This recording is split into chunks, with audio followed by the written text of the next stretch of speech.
Hi and welcome to my channel. So 2024 has definitely 100% seen the biggest changes when it comes to UK visas and immigration.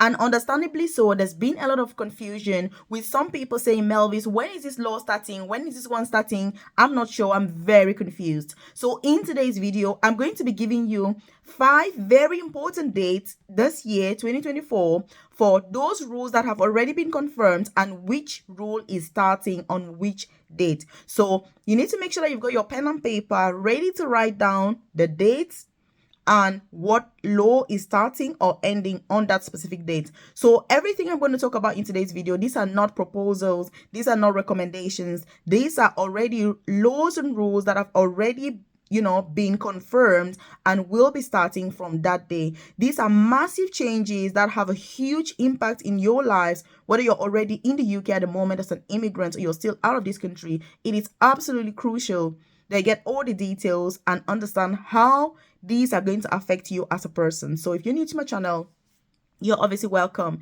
If you are a returning subscriber, as usual, I appreciate your time. I do hope that you're using this information to help with your decision making, because I'm not sharing this for the sake of it. It's so that you can plan strategically and so you're ahead of the game. That's why I'm sharing this. So if you haven't joined this family, take this opportunity to hit the subscribe button below so that you're the first person to be notified every single day when I drop a new video on here at 10 a.m. prompt UK time. I'm a huge enthusiast when it comes to UK visas, immigrations. I'm somebody that I've gone through loads, in fact all of these myself. I started working as a carer in a nursing home, and then I studied nursing in the UK as an international student. So I had a student visa, and then I also then transitioned into a work visa to indefinite leave, and then to getting my British passport. And so I have gone through this myself, and like I say, it is absolutely crucial that you don't only understand the immigration rules in the UK, but that you are following them to the latter. Because look, the law does not pardon any ignorance. So leave a comment in the comment section below and say, Melvis, I am going to implement this information, because information is power. Information is key only if you use it to be able to influence your actions, but most importantly, to improve the decisions that you're making for yourself. So rule number 1 is that from the 1st of January 2024, students were banned from bringing dependents to the UK, except people that are doing a PhD or a research-based master's course for at least 2 years. This is something that has already been implemented. So if you're currently considering moving to the UK on a student visa, you need to make sure that you're very strategic. If you're married, you've got kids, you want dependents to come with you.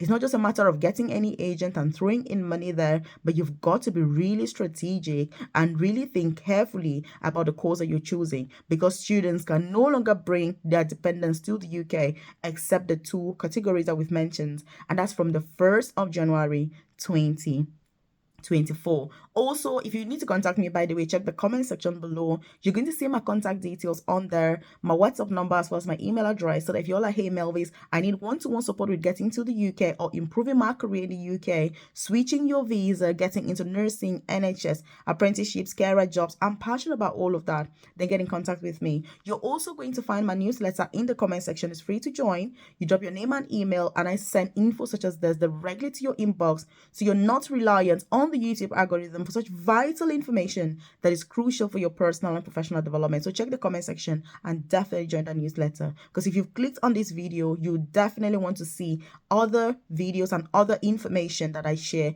through that newsletter. The second law and the second rule is that from the 6th of February 2024, the UK healthcare surcharge increased to a whopping £1,035. This is something that is massive. There are many jobs in the UK that are exempted from paying these fees, but guess what? If you apply for a job that is not exempted, you're going to pay £1,035 per year per person on top of your visa fees. So moving to the UK, let me tell you, is not for the faint-hearted. It is not for the poor and broke. Because some people are going to say, hey, it doesn't matter, I haven't got money, but I need to move to the UK. I mean, if you need to pay the healthcare surcharge, how are you going to move if you don't choose a job? that is exempted. And that's why I always say that when I'm sharing these videos, I've got videos for those jobs that are exempted from these fees. Or if you don't know and you want me to share, leave that in the comment section below, and I'm more than happy to share those jobs. So what are the jobs that are exempted from paying the healthcare surcharge, which currently from the 6th of February increased to £1,035 per person per year? This means that if you are a family of 5 coming to the UK now, if you have excuse me, if you have to pay the healthcare surcharge, it's going to be 1,000 per person per year. So if you're a family of 3 people or 5 people, can you imagine how much you have to pay before the visa fees? It is absolutely ridiculous. But that was one of the laws as well.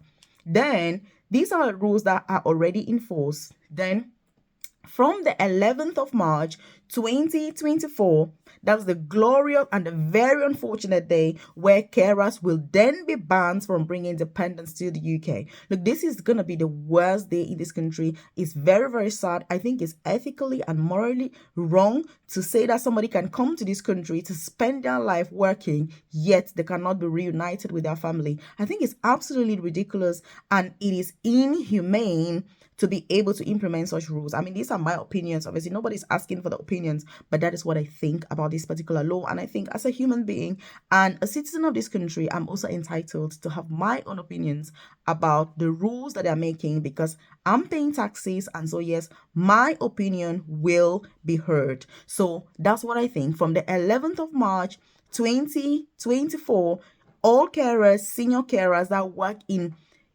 independent organizations will be banned from bringing any dependents to the UK. This is something that is massive.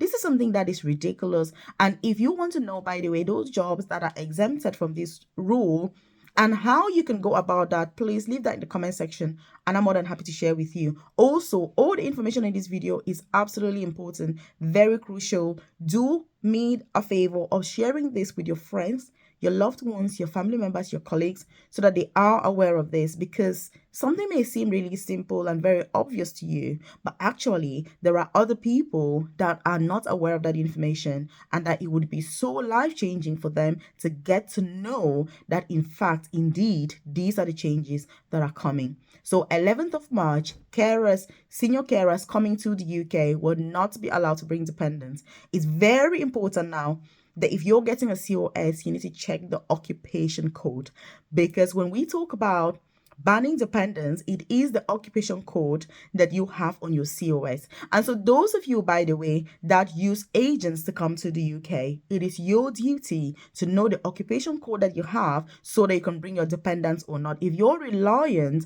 on someone else to do that for you and you realize you cannot bring your dependents, can you imagine how disheartening that's going to be? And the truth about the matter really is that all of us come to the UK. I mean, 99.9% of people that are coming to the UK already have families. And the whole point why they're coming to this country is to live with their families, is to bring their kids, to be able to give the kids that quality education that this country has to offer, the healthcare facilities, I mean, the safety, the environment, and everything that it has. So if you cannot bring your family with you, what is the point? I mean, it would be pointless for many people. And so these rules are so significant, and they've got a massive impact in the lives of people now in the UK or out. One tip I'm going to permit myself to say is that if I was in the UK at the moment as a carer, or was thinking of coming to the UK as a carer, and I've got dependents that I want to come with, I would still apply for jobs. I wouldn't say I'm not going to the UK, but I would probably look at those options that would also enable me to bring my dependents. I always say that the best things are not always the quickest things. The quickest things aren't always the best things. Sometimes you need to sit back, you need to think again, you need to explore the different opportunities available, and to say to yourself, indeed, what is the best opportunity for me? This is what you should be doing at this point in time. Like I say, there are jobs that are exempted from these rules, which means if you get those jobs, you can come with your dependents, but those jobs are going to take a lot more effort for you to get, rightfully so. But is it worth it to bring your family? If you put in that extra effort and you're able to bring your husband, your wife, your kids to this country, it is definitely well worth it. And sometimes many of us want things quick and fast. And for me, I found out this is what the challenge is, because I have a private career coaching program, which, by the way, if you're not aware of it, If you check the description box below or the about section of this channel, you're going to see a link to that coaching program. And, if you're keen to join, obviously, you're more than welcome to do so. I'm going to warn you that it's not for everybody. It's only for the top 1% of people that, like me, are heavily invested and interested in putting in the effort. Look, I'm going to underline that and say in putting in the effort, because if you don't put in effort in your own career, you cannot progress in something that you put in no effort. It doesn't work, which means that if you're considering joining my coaching program, whether it's to get visa sponsorship jobs in the UK or career progression or anything for that matter, you need to be ready to work with me to successfully achieve that goal. It is not a passive process. It is not a process where you're going to sit back and get a job. It does not work. You have to be interviewed, and so you need to make sure that you're on top of your game and you are the best candidate when you turn up for that interview. That's what this is about. So again, check the description box below the about section of this channel and consider joining the program so that we can get started with that journey. What's best for you, your specific circumstances. Because like I always say, watching YouTube videos like this is absolutely amazing, but the information on here is very generic. I have no idea who's watching. I don't know. Are you in the UK at the moment? Are you out? Are you looking to switch? Are you just exploring this? Are you just like bored and you've come to YouTube and you're like, oh my goodness, let me just see who is talking about what? No, I'm not aware. So by the way, do feel free to leave a comment in the comment section. What is your circumstance at the moment? Are you currently in the UK? What are you doing? What are you looking for? What is your ultimate goal? What is your objective? Are you still out of this amazing country? What are you looking to achieve? I'm somebody that I'm a bit of a dreamer. I like to think into the future and be able to see an amazing life, very successful at the top of the career ladder. I'm that sort of a person. I don't sit back and think, oh my God, I'm here now. This is good. I'm doing well. Hell no, because you can always improve. And that's why I've been able to progress in such a short time in my UK journey from a carer to an advanced nurse practitioner, which is the most senior clinical nursing position. It is because of that vision and having that big dream and knowing that every single thing is possible. And so if you think everything is possible and that you're deserving, leave a comment in the comment section and say, Melvis, I am deserving. Because when you begin to feel that you're deserving, that is already the recipe for success. Just knowing that you deserve the best, you deserve what you ought to have, is really what you need. So again, leave a comment in the comment section and say, Melvis, I am deserving. Because yes, you are. You are. And so let's move to the next. So now we're going to the good old April. So from the 4th of April 2024, guess what's going to happen?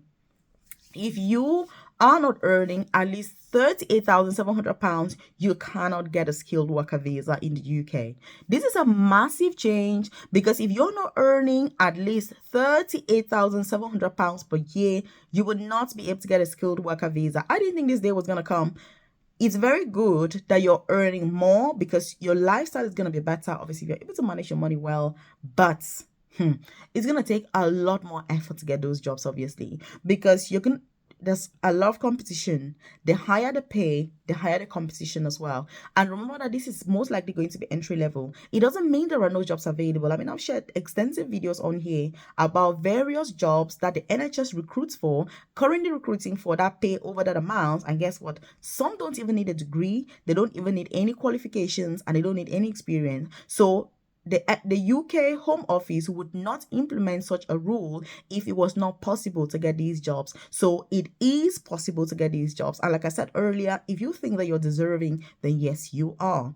Because if you're watching my videos as well, you're not part of the people that are spectators that don't want to progress in their careers. You're part of the top 1% of people that will be a massive success in this country. Why not? Because you and I didn't come to this country to suffer. Like I always say, we're here to work less, earn more money, and get to retire early. That is my mission. When I decided to come to the UK, I wasn't thinking, let me go to the UK and be suffering, have a job that I hate, be discriminated against, and go through all sorts of inhumane practices and experiences that I absolutely hate. And that is why personally I am unapologetic about my journey in the UK and my career progression, ambitions and the things that I'm wanting to achieve for myself, because otherwise what am I doing here? You know what I mean? So that's how you need to think, and that's how I think.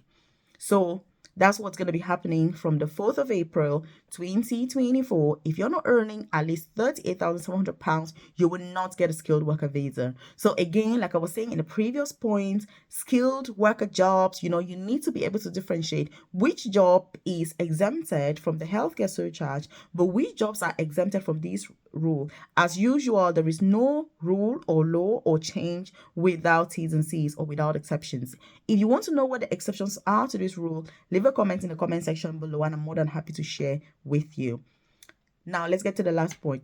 The final point is that from the 11th of April, if you are not earning at least £29,000 per year, you cannot bring dependents to the UK. So this doesn't matter, therefore, whether you're British. It doesn't matter if you are not earning at least £29,000 per year and you get married to somebody who isn't British, you cannot bring them to the UK.